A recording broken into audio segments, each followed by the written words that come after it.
Basque elements with jazz elements, and it's an incredible piece that also goes over the border, like Tenek is doing or trying to do, as we heard Gabriela, and even Gershwin understood that something broader has to happen than only one certain genre.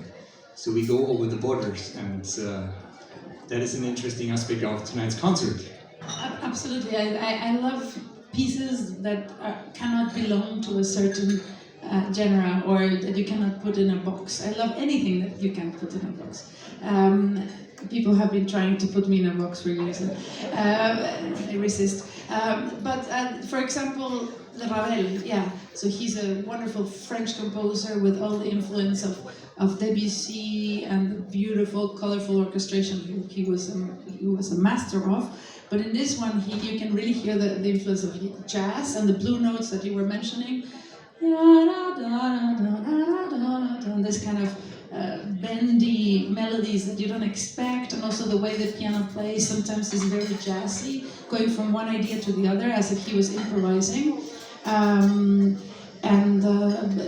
Ravel was fascinated by Spain as well, and so there's also this connection to Latin America through Spain and to the United States. So it works very well, and I have to say our soloist Tomás Enko, who's doing his Swedish debut tonight, he's an incredible jazz pianist and a fantastic composer, and of course a classical pianist as well.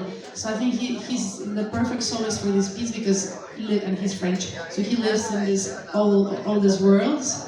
I always tell him that he must be the great grandson of Ravel, because you'll see. So that's the case with this piece. It's full of humor.